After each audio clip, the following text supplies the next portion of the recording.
Good afternoon, ladies and gentlemen. It's 5:30. Meeting is now in session. Please stand. Vicky, could you lead us? Heavenly Father, thank you for letting us be here today. We ask that you send us your Holy Spirit and that He blesses these proceedings. We ask that you allow all the decisions we make, not only at this meeting, but in our daily lives, bring us closer to you.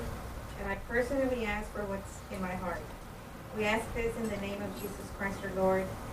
Amen. Amen. Mr. Masso, could you lead us in the Pledge of Allegiance, sir? I pledge allegiance to the flag of the United States of America and to the republic for which it stands, one nation, under God, indivisible, with liberty and justice for all.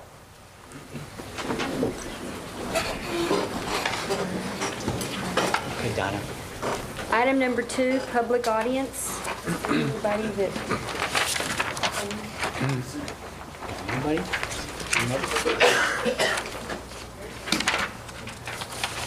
Nobody? Item number 3, approve minutes of special meeting of July 18, 2006, and minutes of regular board meeting of July 19, 2006. So moved. We have a Seconded. second. All those in favor? Aye. Motion carries. Item number 4, port director's report.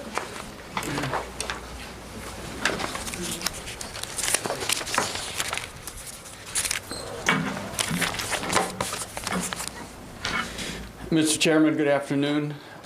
Commissioners, is that too loud? Sorry. Scared myself.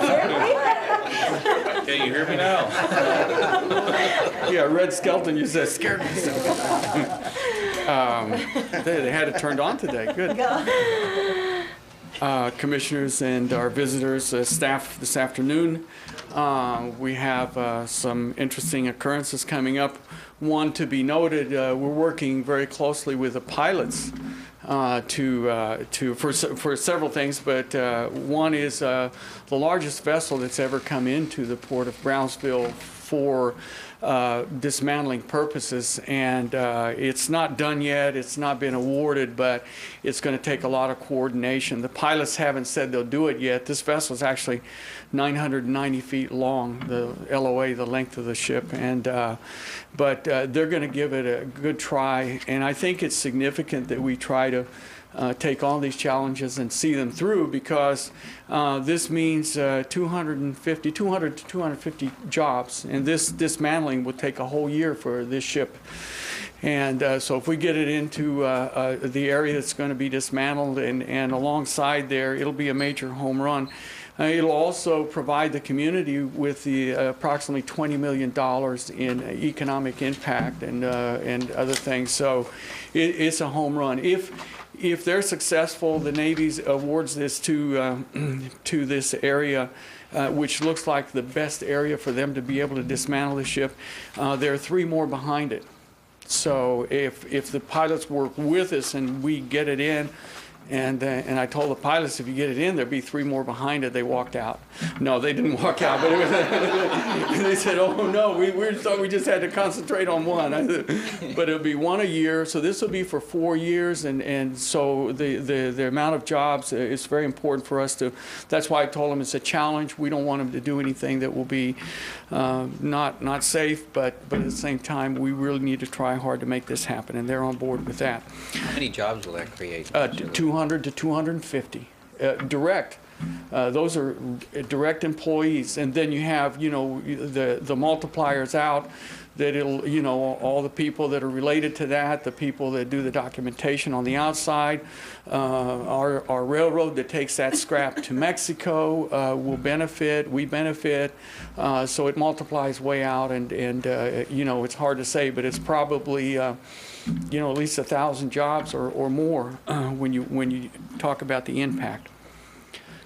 New business, and thanks to the coordination of several of us here, including our stevedores as usual. They're just outstanding in jumping in there when there's a challenge. And basically, it was a ship that was going to go to a foreign port, and it was designated to a foreign port.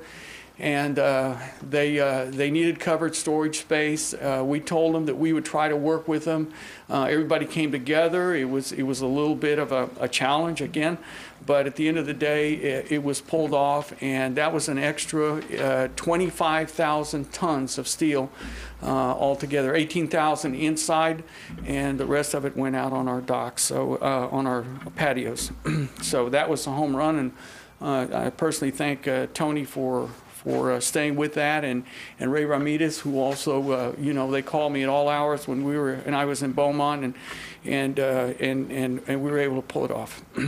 They asked me if I thought it could happen, and of course I answered, you know the answer already, and then we worked with everybody to get it situated. It did work out. We, by the way, have a lot of tonnage in our warehouses, so hopefully that inventory is going to be moving along, so we can make room for additional businesses coming in. Our dunnage situation is much improved. I think we've got it down to a controllable situation. We have our friend that has been taking a lot of this, the good part of the dunnage into Mexico, is continuing to take those loads. And basically, I think the only thing that's left on the ground are the little bits and pieces that the stevedores use for blocking and other needs that they have there. So. Okay. On the tariff, just an update on the tariff committee headed by Mrs. Emard is been working for many months, and many of us have been in there contributing our assessment to the tariff changes recommendations, and it's moving along. It takes a lot of hours of work, and we're almost to the point where we're going to have a workshop. And the workshop, we will go over the major changes there. I think this means a lot of new revenues for the port. They're gradual. They're not going to. We don't think that they're going to impact anybody too hard. But at the same time, it's a lot of them are way past due. And as we mentioned, the tariff is an active document that needs to be updated at all times, and the rates need to be real rates. If we get too aggressive, they become paper rates, and they don't move any cargo. Next Tuesday, the Master Plan Committee is going to have the interviews in a workshop for the RFQs. 5 companies participated and will be making their presentations in an open session. And it looks like we have some really good contenders, and we'll see where that goes. And that's all I had this afternoon, Mr. Chairman. Thank you, Mr. List. Next item, Ms. Emard. Item number 5, consider an act on attending trip to Teesport, England on August the 12th through the 18th, 2006. Mr. List. Yes.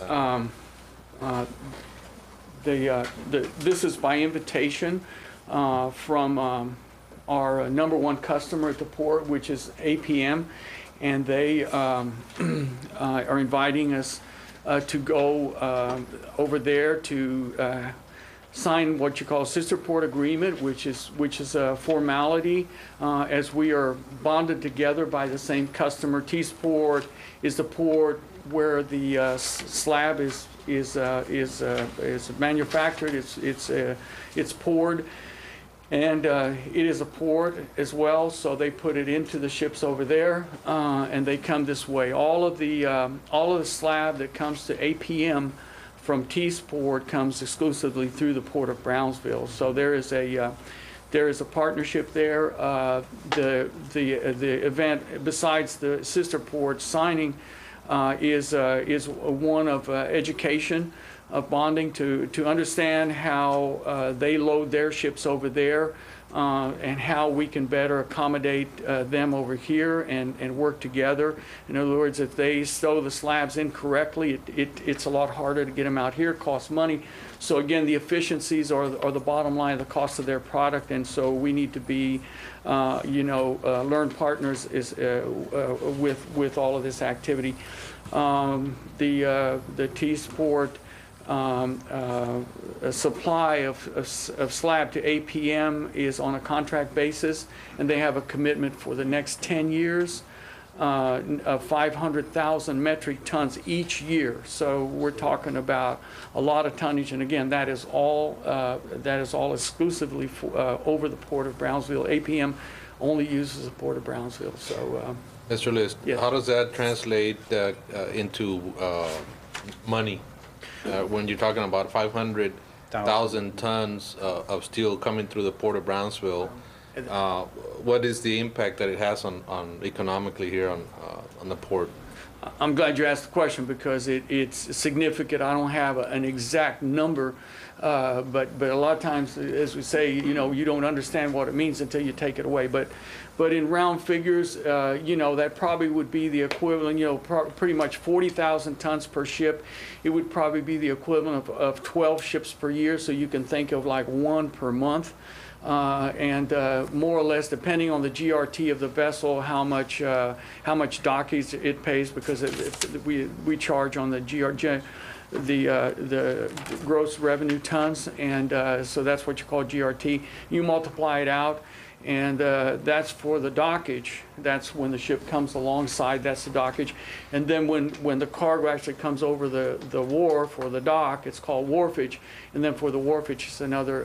If you add those two together, it would probably be over $500,000 per year. I guess we could figure rough numbers, a dollar per ton. And that's very significant. And that's just for the port. And that's just for the port. Yeah. Stevedore or the truck drivers or All the employees of Longshore And the BRG. That's about 5,500 rail cars. She's got the numbers.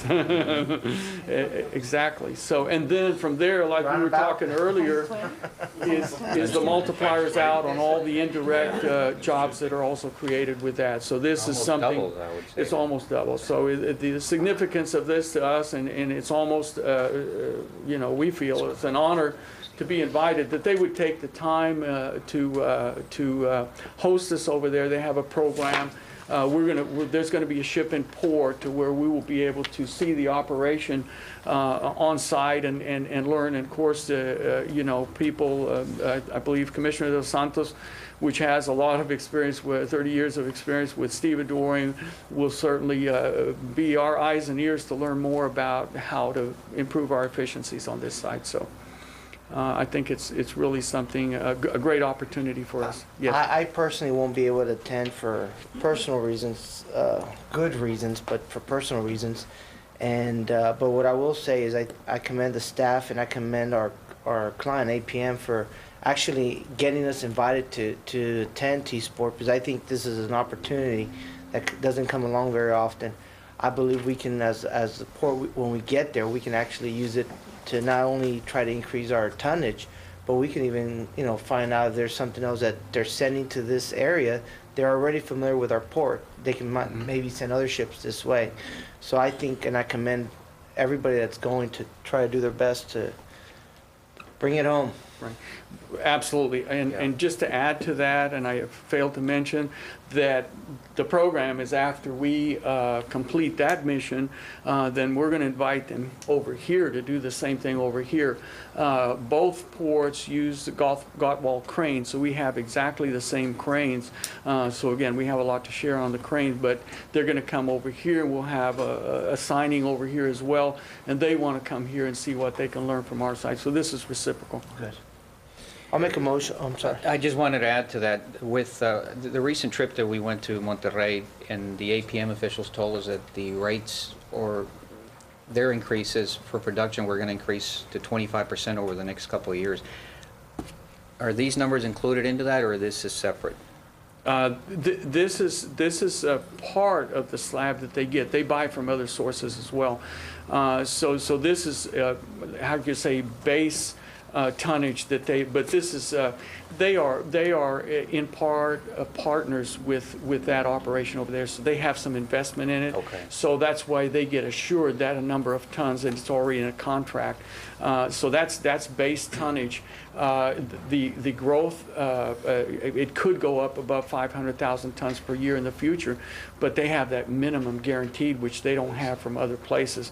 Supply and demand could change things in other areas where this one won't. minimal. This is assured business. That's why it's a fixed amount, 500,000 tons minimum per year, but it could go up. So they get from Brazil. They're now getting from Ukraine as a new customer, from Russia, from Venezuela, not right now, but that's an option as well, and Australia. And so they have the other options to add to that growth that you're referring to, which will be hopefully 300,000 more tons on top of all that they're doing. They, altogether as a company, they do between, probably this year, they do between 1.3 and 1.4 million tons. So the 500,000 tons from T-Sport is like 1/3 or a little bit more than 1/3 of all of that business. Thank you, Mr. Lewis. You're welcome. We have a motion by Commissioner Cristiano. Do we have a second? I'll second it. Second by Masso. All those in favor? Aye. Motion carries. Item number 6, consider an act on rescheduling the regular board meeting of August the 16th, 2006 to August 22nd, 2006 at 5:30 p.m. The reason is obvious, that in order to travel to England, you know, we need to consider rescheduling the board meeting. So moved. Second. All those in favor? Aye. Motion carries. Item number 7, consider an act on appointing members to audit committee.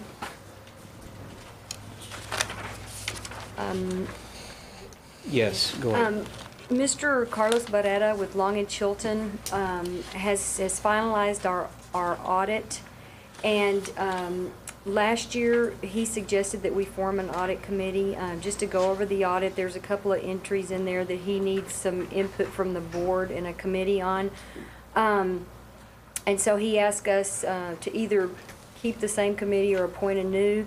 The old committee consisted of Commissioner Cristiano, Commissioner Zavaleta, and Commissioner Gaiman, and myself. Since Mr. Gaiman is no longer here, we just need to appoint a member to take his place. And also, if it's possible, I'd like to add Debbie Duke as the director of our finance. She'll have a lot of input on that.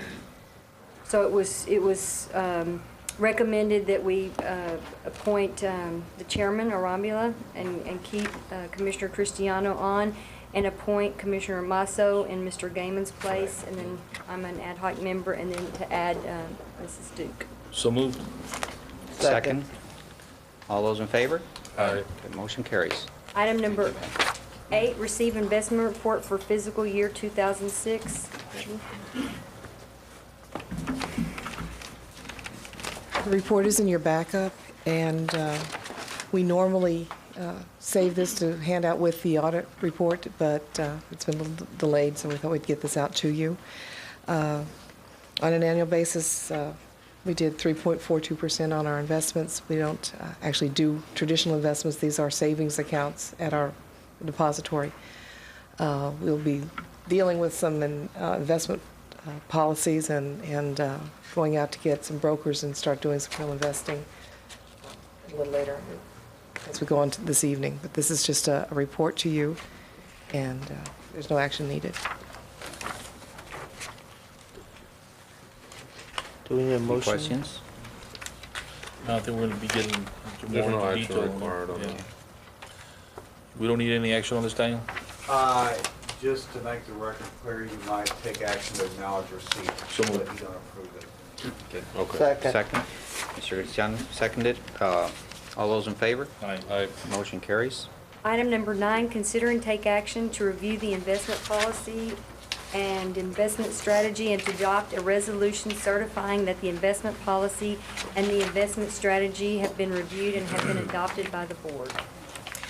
This is a requirement that the board review their investment policy and the investment strategy on an annual basis. It was done last year in March, and I kind of wanted to let the new board get in and get underway before we did this again. The only amendment to this is that we've added Doc 16 as one of our listed funds. Other than that, it's the same as we had last year. So moved. Second. All those in favor? Aye. Aye. Motion carries. Item number 10, consider and take action to authorize the Director of Finance and Administration to solicit broker-dealer questionnaires from investment brokers and dealers interested in providing investment services to the district. For the last several years, we have kept our money in Brownsville in CDs at our depository, and then when we went to Lone Star, they offered us CD rates in a savings account. The market has now moved above that.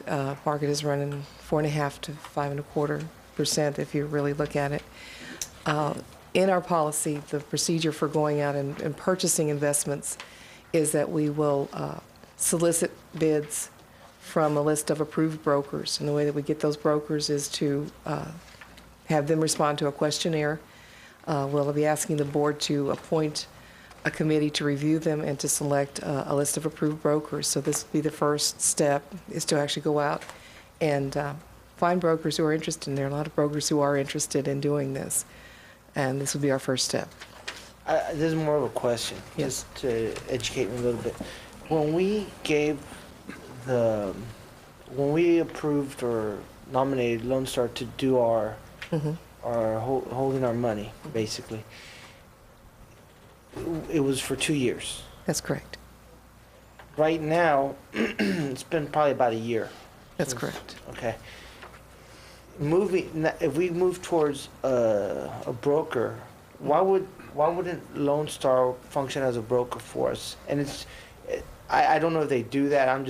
I just don't understand. A broker is a specific licensed individual who can actually go out and make trades on the market. And we could actually purchase treasuries ourselves. There are direct purchases of treasuries.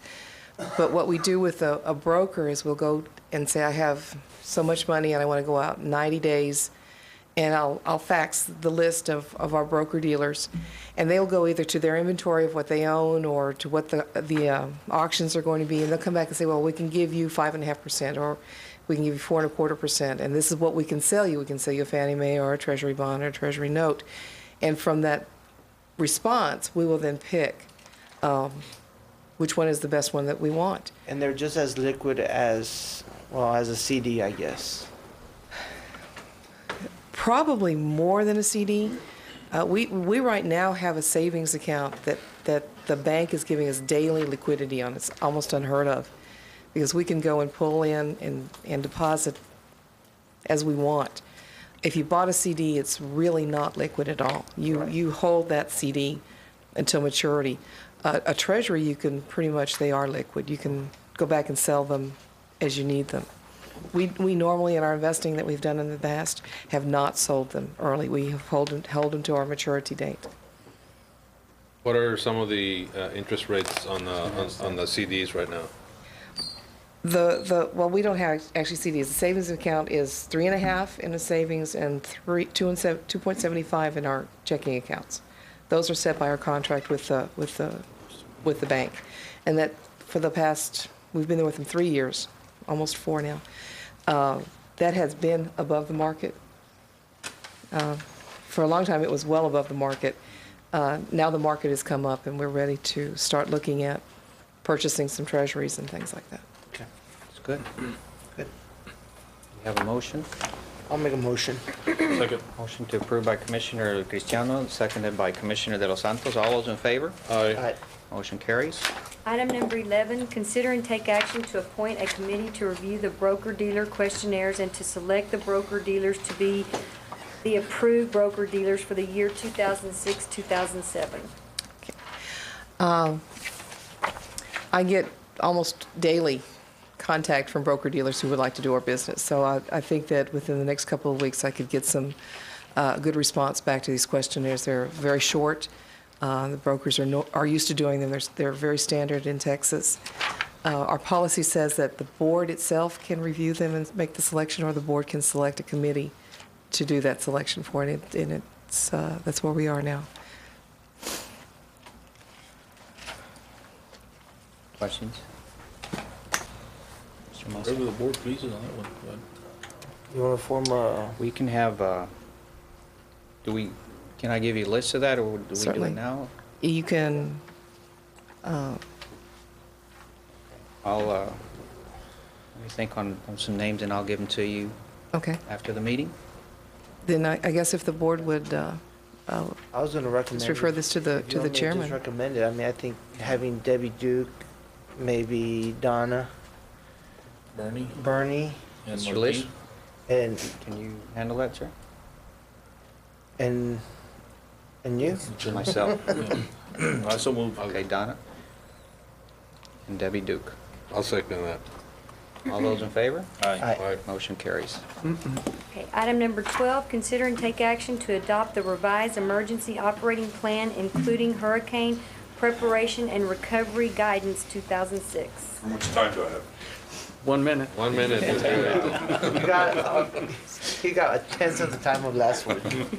No, well, we went over all this last time, so it's, you got in the backup, there's no changes, few changes.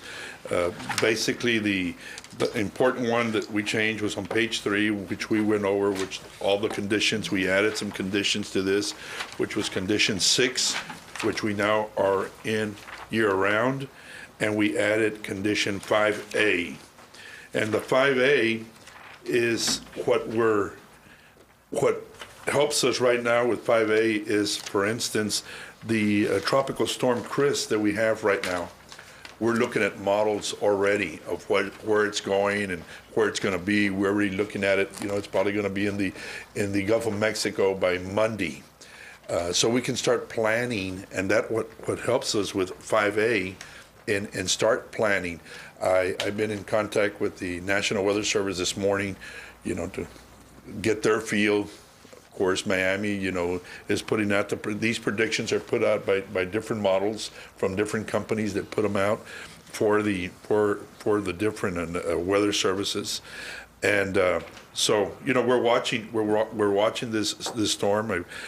We've talked to some of our lessees already, some of the bigger ones, and just, you know, keeping everybody, and of course we'll keep you all informed if there's any changes, especially over the weekend. You know, it looks like it's not till Monday it's going to be in the Gulf of Mexico, and we'll probably know a little more by Friday or Saturday or Sunday. So I'll keep you informed, Mr. Liss informed, and of course anybody that's part of the emergency plan.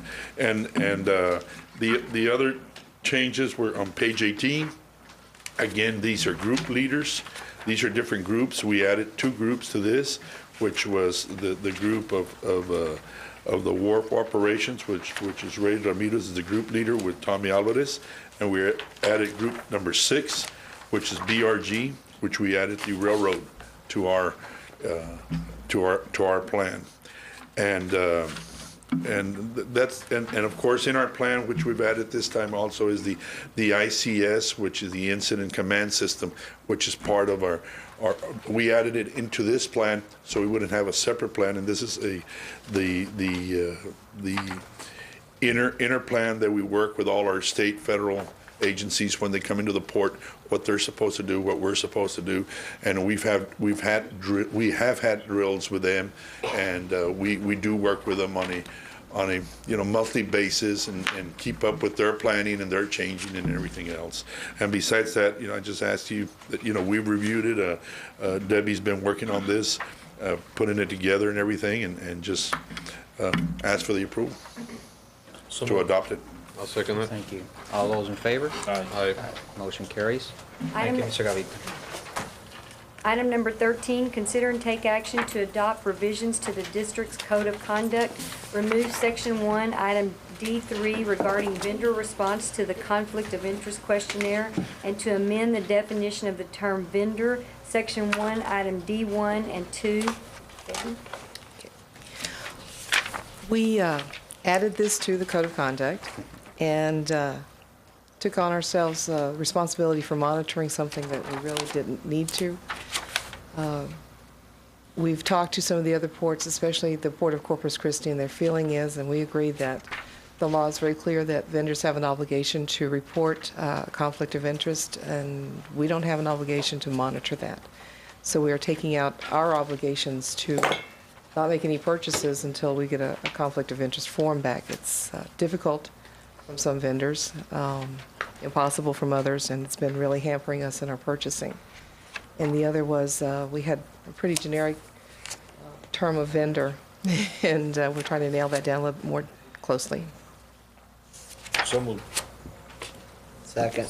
All those in favor? Aye. Aye. Awesome. Motion carries. Thank you, Ms. Duke. Item number Next item. 14, consider and take action on the listing of recommended write-offs of uncollectible accounts. This is an exercise, we've done a few small ones here and there, but we've had some very large ones hit us. We've left them on our listing of current collectible accounts. They're certainly not currently collectible by the terms. Carlos sat down with us, and while we were doing the audit, he recommended, in fact, he's already putting an entry into our audit to write off the majority of these accounts. I've listed the major hits on this list are Donnie Chair, which was a bankruptcy, Real, who's gone out of business. Gonzalez is one we may want to discuss just a little bit. Mr. Gonzalez is still on the sites. We have an eviction order. We're in the process of clearing that and getting him off the sites. Carlos and I did discuss this at length. His recommendation is to take the hit on the account, bring it off, and then get this all done at one time. On Gonzalez. Ms. Go Duke, ahead. just because it's written off doesn't mean we were not trying to collect on it? No, or- it doesn't. It still pursue that. moves it off of our financial statements where we say these are monies that are an asset to us. We do move them over, and I know that Mr. List has asked us to sit down with this list and then perhaps go after them with the collection agency. Okay, yeah, and that's what, do we have a collection agency or somebody that? We haven't used one in the past, but we can certainly, I know they're out there. I know they're out there. We're talking almost. $400,000. Almost $400,000, that's a It lot is. of money. I know some of them went into bankruptcy and maybe we can't collect on some of them, but, you know, some of the other ones we might be able to collect on, so. That's true. The other issue I had with some of these accounts is why they got to the amounts that they got to. And my concern is that we try to get to these before they accumulate that high. You know, the debt accumulates that high and then we gotta end up writing it off. So, In the case of tenants, we certainly are applying the eviction process with the assistance of our legal advice immediately these days. And it's always a sensitive matter. A lot of folks are just having hardships, hard times, and but still we're being much more effective on that. So according to us, these levels will never happen again. It's going to be dealt with a lot closer. You know, we should have also a policy in place. I know that there are some people that I see here that we're gonna have to write off. There are people that actually come to the port, you know, and we, I don't think they ever get collected. And specifically, I'm looking at Dan Reina, which is we know him here at the port very well. And I just think that these lists should be like posted in the window. And, you know, like they do when a bounce check comes in. Hot checks. Hot checks. You know what? And if you owe money, go see the receptionist first and pay your check, and then you can come and talk to anybody you want. And I think that's a good policy, because if they owe the money, there's no reason to not at least talk about it and get this either taken care of or not. And I think anybody that's on this list needs to take care of their account. Whatever Absolutely. agreement he comes to with the district, that's whatever agreement he comes to the district, but it needs to be paid. So I recommend that, you know, this be put in a nice little shield, put on the window like a hot check, and you guys owe this money. Second point. Absolutely, and again, going back to our management of all of this is basically, any negotiations, unfortunately, and some people are going through hard times, but anything that you want to renew or do or extend or anything, you must be current. And it's only fair to the people who are current that maybe are having difficulties as well. So, it is broader. And also to give to put some light on the number, you know, the amount is actually 428,000 and some. Donnie Chair would be the biggest victim of this, which would be 143,000. But to be fair, and just so that public knows, we got their building, which we sold for It went for 800 and some thousand. 700. some thousand, and that was included in our collections. So Those numbers are misleading. the numbers are a little What happened with Donnie Chair was they went bankruptcy owing us about $92,000. And the rest, and we got $77,000 from selling the equipment. So the bankruptcy amount is not what is the major problem here. Right. It's what happened to the account while we were working with the bankruptcy court. Yeah. All of those charges still, the rent, we couldn't get on the building, and we couldn't get in the site. There were utilities going on. There was an awful lot of charges going against the account while we were trying to get the bankruptcy to release it back to us. So- And that's where we kind of get our hands tied. Well, I just That wanna one in commend- Real was a very similar situation. I just want to commend the port and staff for getting what we could on that count, but. So I'll second it. I just had a question on, that, Ms. Duke, Real Enterprises, Dan Reina, 109,000. Now, all these, obviously it's out of business, but any of these companies still existent at doing business, or they're all out? The majority of these are out of business. So there are some that are still conducting There are business while very they're few, delinquent? some of the smaller ones that are on there are, they've changed hands. There may be some small amounts that we can go back and collect with the collection agency, yes. And just one final question. What procedures are normally taken when these folks do become delinquent? Do you allow them 30 days, 60 days, 90 days, or what kind of communication is established with them? Under their contracts, we give them a notice when they become delinquent that they have 30 days to cure their delinquency. After 30 days, we send them another letter saying, you're still delinquent, we are going to take you to the board for termination.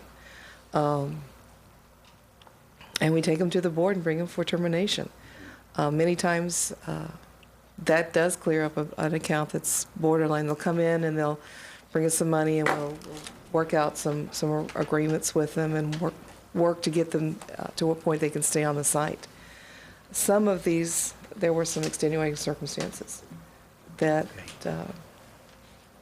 we were working very hard with them and just not able to collect on these. But on the leases, we do have very good compliance. You might want to follow up and see what we can do with a collection agency, see if there's anything that we could recoup, if any. As we have some others that we've written off, we will include the whole batch. Okay, thank you. We have a motion to approve by Commissioner De Los Santos, a second by Mr. Cristiano. All those in favor? Aye. Motion carries. Item 15, consider and take action to declare the scrap metal accumulated during the clearing of the site to the east of Trinity Scrap Processing, Inc. site as surplus to the district's needs, and to authorize the salvage auction team to dispose of this material as scrap. Not sure if you're familiar with this site, but this would be as you're going down Donald Faust Road. As you get to the far east and you start making the bend back toward the old 48, there's a triangular section that had been overgrown, and Joe's crews had cleared that up, and as they were clearing it, there was quite a bit of accumulation of scrap. And we would like permission to sell it from that place rather than trying to gather it up and carry it off.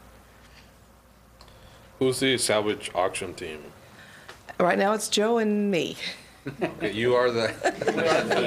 We're the Okay. team. Another part. Another cap. Switch roles, huh? Yeah. Okay. Yeah.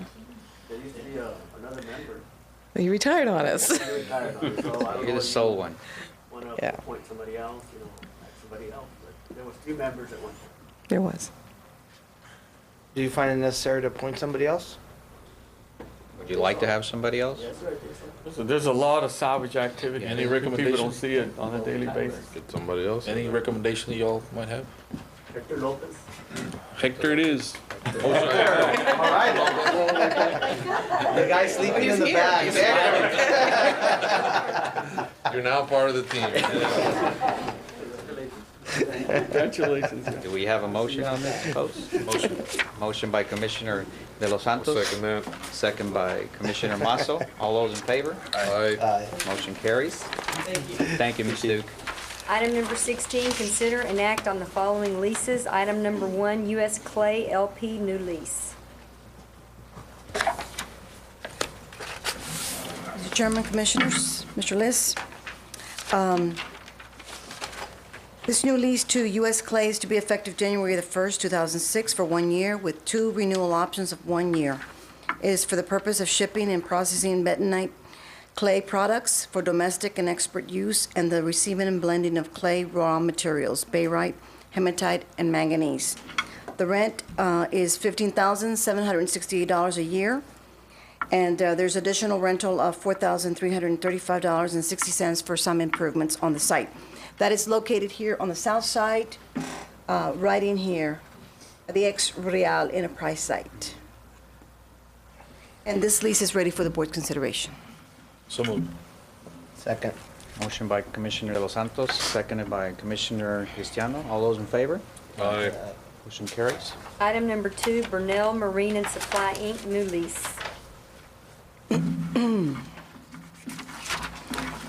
This new lease to Burnell Marine and Supply replaces a contract that expired on its own terms, June the 30th, and it's to be effective the 1st of July for 5 years with one renewal option of 5 years. The purpose is for the shrimp industry. The rent is $6,000 a year, and this lease is ready for the board's consideration. Ms. Wilsonbaum, Yes, sir. this is in the shrimp basin? Yes, sir. This is at the Shrimp Basin. It's located in this area on Fisherman's Place Road. Okay. My concern right now with the contracts with the shrimp basin is that we're trying to negotiate, we're gonna meet with some of the lessees to discuss some of the leases and the rent. And my question is, how is this contract, I mean, if we get on this contract for 5 years, are we gonna, is the language in the contract such that we're gonna be able to increase the rents, if we decide to do that, if the board decides to do that? Yes, we have language in the contracts that refers to the freeze. Should the board lift the freeze, then the leases go automatically from the $1 to $1.25 on street frontage and $1 to $1.25 on linear foot of dock. Also, there's language that, that the board at its discretion has a right to change the rates. So Mr. Renfro can. The other question I have is, we are looking at whether we want to charge by the square foot instead of by the linear foot. Are we looking into that? Because some lessees have bigger areas, and they're paying the same thing as somebody else with a smaller area because they have the same linear footage on the frontage. Yes, and in our policies, we do have that the board has a right to look at the policies on a yearly basis and to decide if they want to make changes to the policy. So the board could, and with a real estate board, to make changes to our leasing, to make changes in our rents. So if the board wants us to look for a real estate committee, which is go out, what we've done, and it's been such a long time, that we had people in real estate that volunteered their services and then made those recommendations to us, and that's how we came up with the rates that we have now. That might be a beneficial thing to do, and having them come in, and especially if it's on a voluntary basis, and they could provide those services to the BND. What we'd have to do is go out and see if we could get volunteers. I saw some concern on your face. Well, I want to make sure the board understands, we're talking about two different things. When someone signs a lease, their rent is fixed for the primary term of the lease. If it's 1 year, their rent is fixed for a year. This lease, the rent will be fixed for 5 years. Except that you do have the freeze of the policy rate, and you could lift that and it would go up a quarter. But under this lease, any other change you make will not apply to the primary term. Right. Now, when his option comes up in 5 years, then yes, he It would would take then that. go to the new rate. Yeah. But Okay. except for lifting the freeze, if you approve this lease, he will have that rate for 5 years.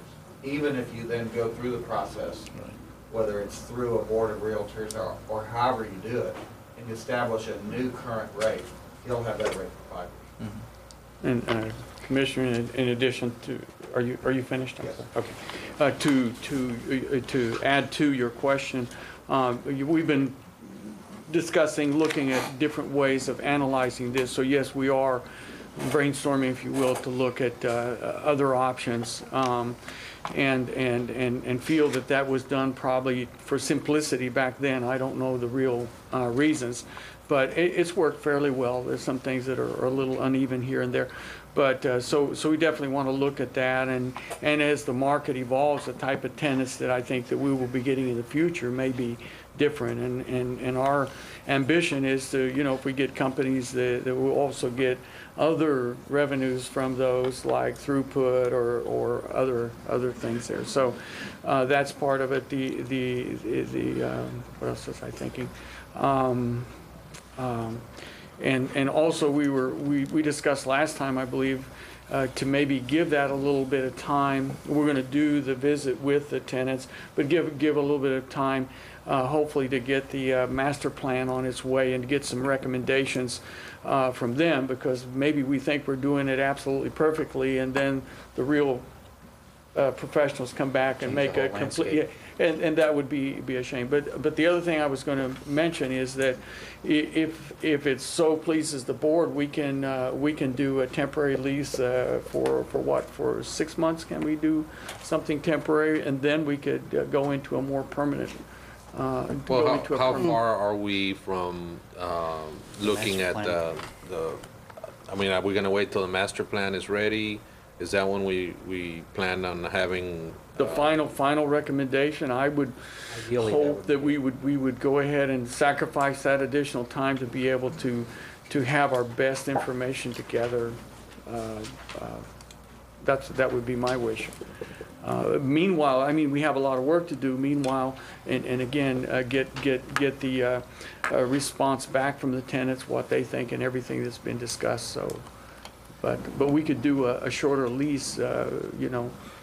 With the fact that we have that freeze, that, you know, it can always go up. I think we'd be pretty safe to say that we can just go. In my opinion, we have that flexibility that I think we can do the contract for this time. And if we decide to go in by acreage, just top of my head, I feel like, you know, you can always give them an option. Okay, then you're still going to go up by the unfreeze, you know, unfreezing the rate. Yeah. So I think either way, I think we'd be okay. Personally, I don't want to stop. I don't want to. I personally don't want to stop or make them fear that we're going to start increasing rates, and then they start second guessing themselves whether, you know, they want to lease from the port or not, or even though I don't think they have a choice at this time. Well, we want to make sure that their choice is the port, so we need to be realistic with what we're doing. So that's a good comment. I would recommend that we stay where we're at right now. I would only add, maybe would you want to condition it to a shorter term? No, I think we ought to just leave everything the same as everybody else, and then when we start working with everybody, we work from scratch with everybody across the board. It's a good point you bring up, Ms. Solis, with the master plan, because we do have to consider that.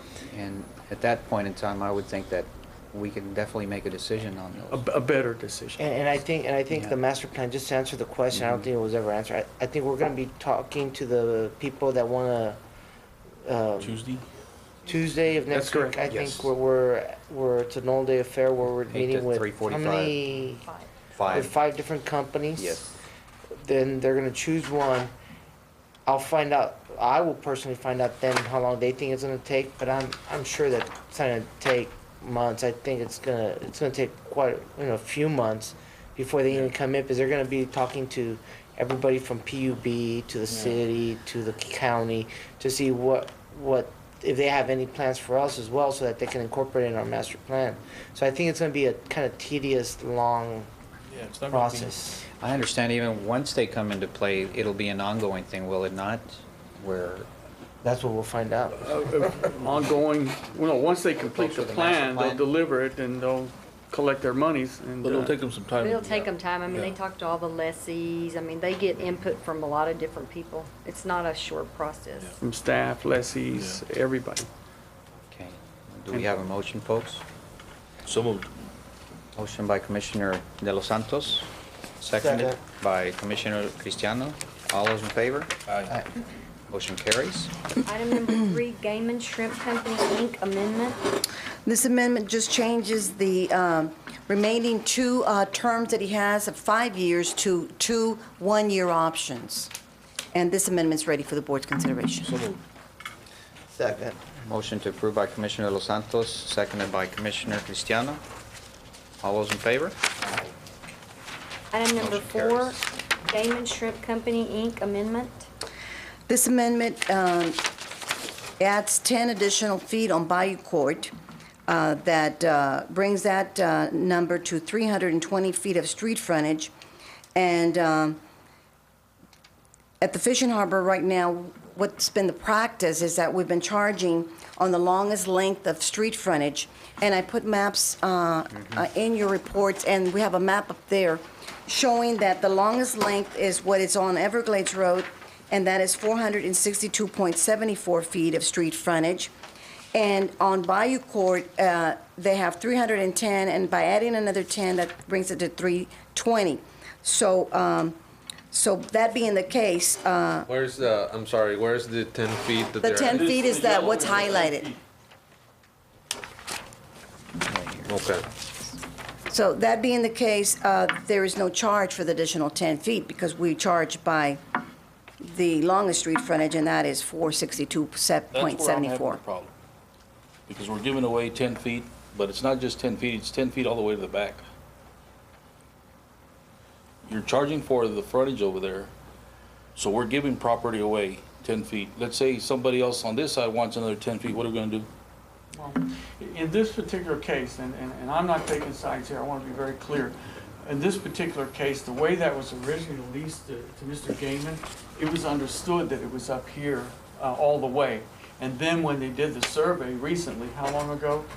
This was done in February when we did the new lease to Donico. Then for the first time, the tenant learns that, oops, he had 10 feet less than what he thought. So, I mean, it was a confusing matter that, that again, because of the way it's leased out, if originally it would have been given to him with the 10 feet or 15 feet more, it wouldn't have made any difference in the price. It would have been the same thing as we're talking today, so. You're saying that when he leased that property, he thought that was included in it? That's correct. And why wasn't it not given to him at that time? Because the meets and bounds apparently was incorrect, and when it was actually surveyed, it showed up. And he immediately put up cones when he was notified that that was no longer his. He put up cones. Hold on. You're talking about when he leased that, when he put the cones up was just Recently. a couple of months ago. That's correct. We surveyed it, and he found out that there was an error there. So he found out just recently that that was not his property. Right. But again, if it could have been, because it doesn't make any difference in the way we charge. It could have been, but it wasn't. It wasn't.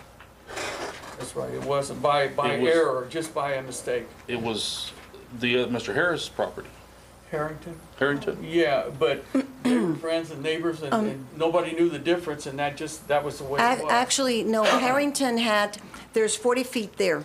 Harrington had 25 of those 40 feet, so that was not included in Harrington's. Actually, it was just there. It's been there the whole time. Right away or something. Yeah, I mean, it's just been there. In addition to that, what's happened recently is Mr.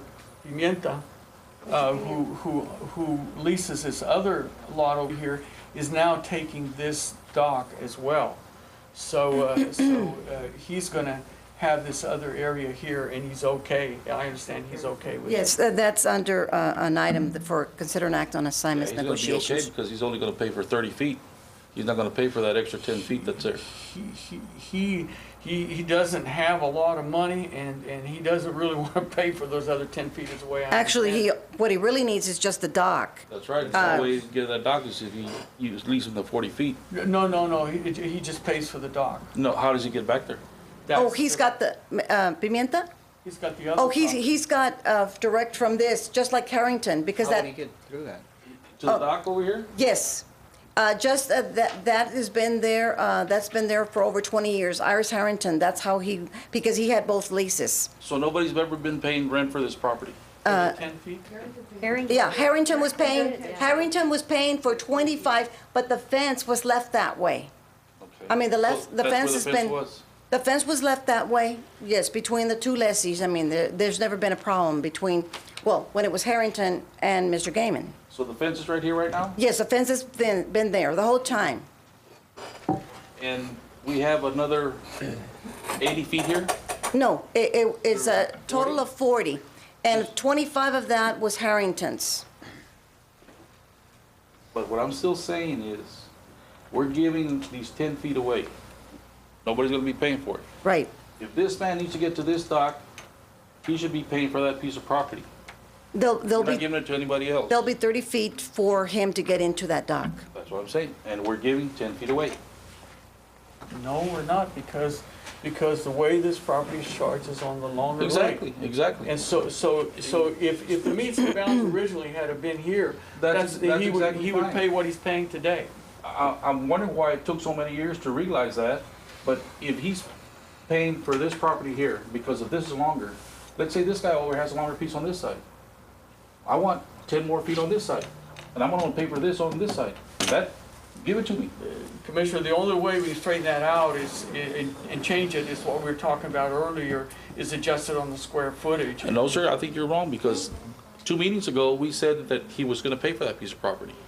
That's right, and we communicated also with Commissioner Zavaleta on that, and he said that But basically it's okay. He didn't understand. He doesn't want the land, he doesn't need the land, he just needs a dock. Charged by the Let square footage. let me ask, It was- Daniel, how do you see this? As far as, from the legality of who, The 10 feet? the 10 feet? The legality? Well, no, I mean, I think we need to go back to what we voted on 2 meetings ago on this issue. Commissioner Del Santos is correct.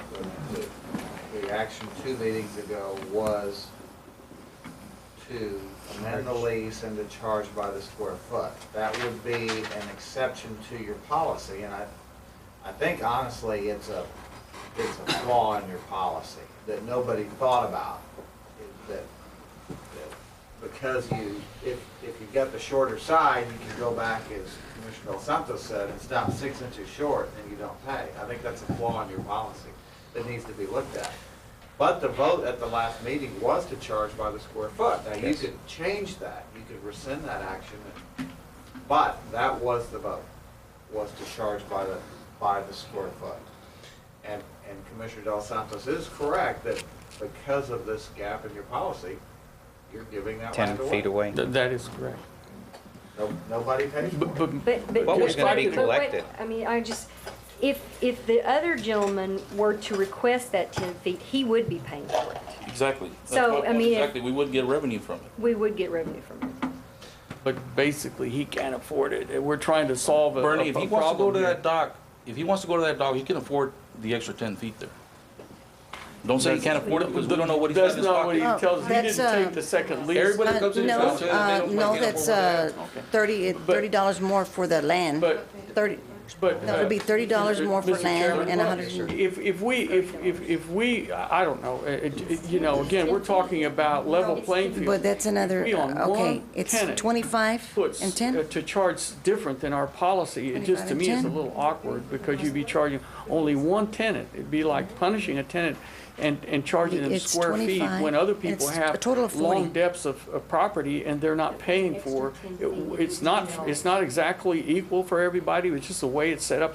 Like Mr. Renfro was saying, it's just the way the flaw is in the policy, but you know, That's the point I was trying to make, when, Yeah. with the other contract, is that, you know, we're just going by the foot, the linear foot Yeah. on one side, and you could have 1,000 feet the other way, and somebody could have 50. none of and- them are that big, but Yeah. yes, you're right, they could be. And then they're paying the same thing, and it's not, that's the flaw in the policy, and we need to straighten that out. And those are some of the exercises we're gonna have for the future, and to make it fair. But the for point everyone. is that we're not here to punish any lessee, but we're not here to give property away either.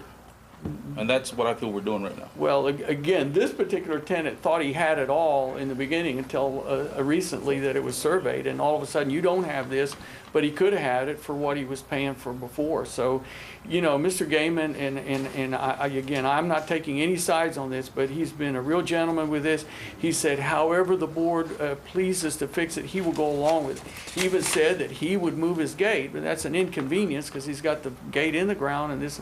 So if the board says, well, make him move his gate, he will do that. Then why are we back here? If he had said he'd agree to whatever the board said, why are we back here talking about this again? Because this is one of the solutions that staff, Well, we were asked 2 to go meetings back. ago, and- we made the solution. Why are we back again on it? If you don't want to change the motion, then we go against our policy, it's fine. We'll just go back and tell him. I just had a question on this about the prior meetings when this was brought up and it was voted on.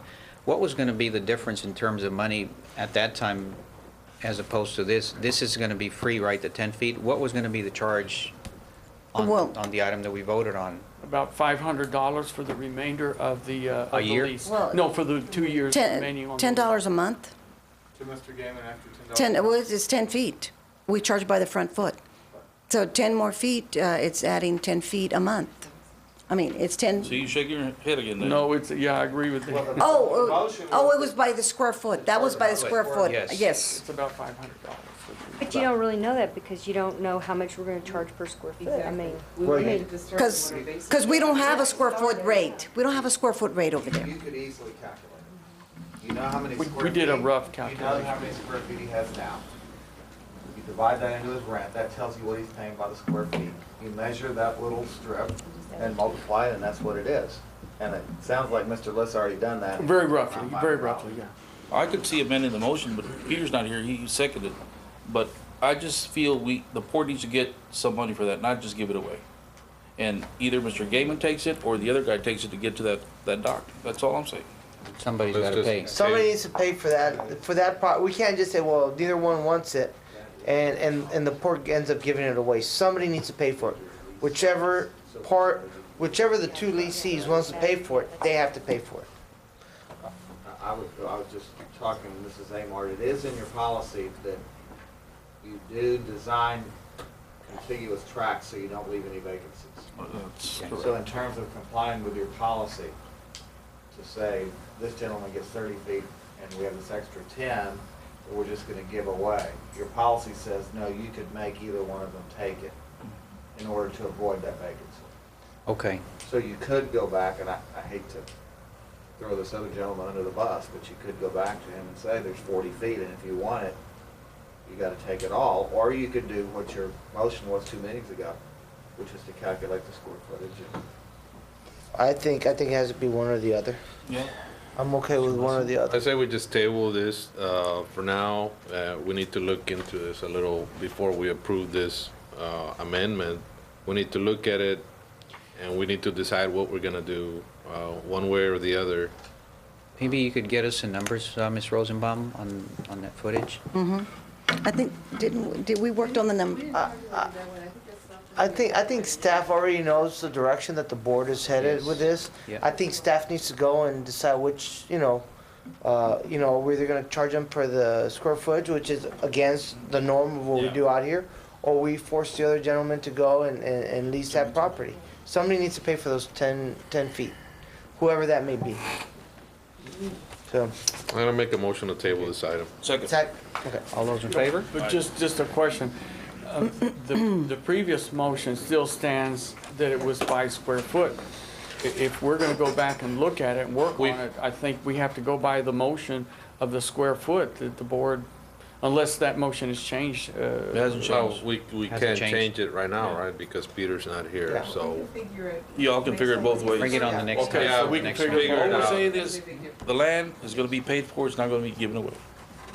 Period. Whatever the amount comes up better, Agree with that. doesn't matter. I agree with that. So if Mr. Gaiman says, okay, well, I'll opt to move my fence back, that'll be acceptable by the board? Sure. Okay, And the other guy's gonna have 40 feet? if he wants to take the lease. Has he already taken the lease? or- No, sir, that's coming up. also. Okay. That's coming up. All those in And- favor? Aye. Aye. Motion carries. Item number 5, White Wing Ranch LTD, new lease.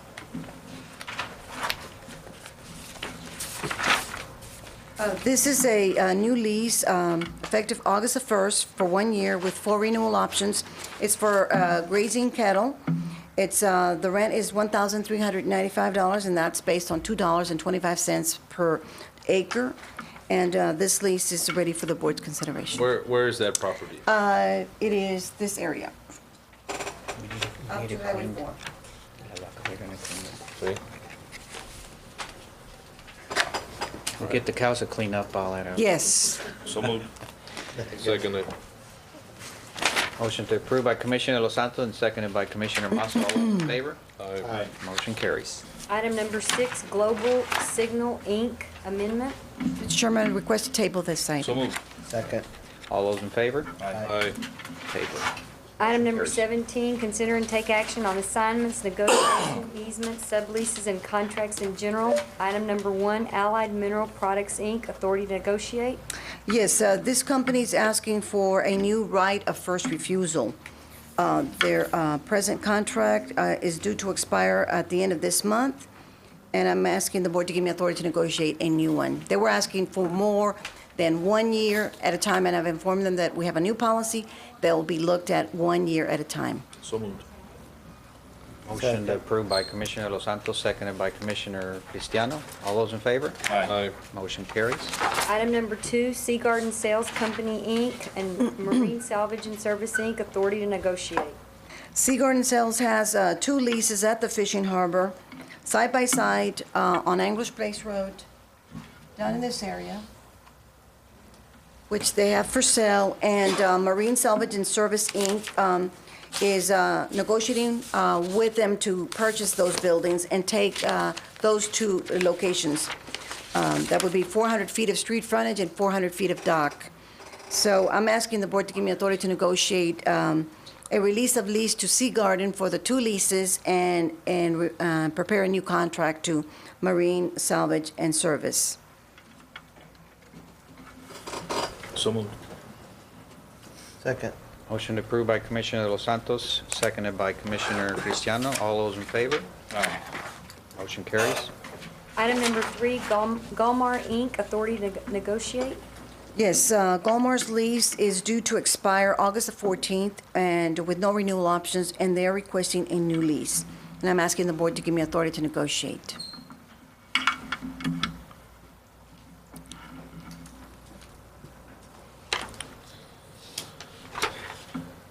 Are they at the basin also? No, sir. Gulmar is situated here off of, through Old 48, Garza Road, and they're in here. Are they a salvage? They are not doing salvage anymore. Mr. Martinez, Mauricio Martinez is here present. It's a terminal operation. We distribute ferroalloys and minerals to the steel mills in Mexico.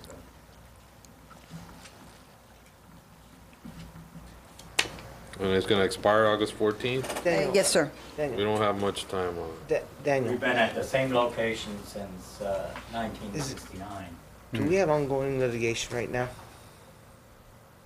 There is litigation going on that Delmar and the port are involved in. I wouldn't say that we are adverse with Delmar in the Okay. litigation with both parties. We are adverse with Delmar's subtenant, Pan American Maritime. They have sued the port. And I can report on that in executive session. Yeah. But their subtenant has sued the port in that litigation. Just so you can let them, both Commissioner Masso and Arambula, I would like to table it till after the executive session so they can just get up to date on that, just so they get informed. So moved. Motion to approve by Commissioner De Los Santos, seconded by? Me. Oh, we're Second. going to table this. Table. Table it. Go ahead. Next item. Item number 4, Carl Parker, authority to negotiate. Yes, Mr. Parker's lease for grazing is due to expire at the end of this month, and he's asking for a new lease. These are year to year, and I'm asking the board to give me authority to negotiate a new lease. So moved. Second. Motion approved by Commissioner De Los Santos, seconded by Commissioner Cristiano. All those in favor? Aye. Motion carries. Item number 5, Don Nico Trawlers, Inc., authority to negotiate. Yes, Donico, this is the lessee that is right next to Mr. Gaiman's lease there at the fishing harbor, and he is requesting to lease the dock of 121 feet, linear feet of dock, and the additional land there. And I'm asking the board to give me authority to negotiate. So moved, as long as he gets the option of leasing those other 10 feet. I will inform him of the additional land of 10 feet, and this would be an amendment to his lease, by amendment. Make sure he understands that if it's left, it'll be part of that land that he'll need to rent to get to that dock. It's not just gonna be divided up. That's correct. To one or the other. Yeah. Right. Motion to approve by Commissioner De Los Santos, seconded by Commissioner Cristiano. All those in favor? Aye. Motion carries. Item number 18, adjourn into executive session. It's now 6:40. Adjourn into executive session. Thank you.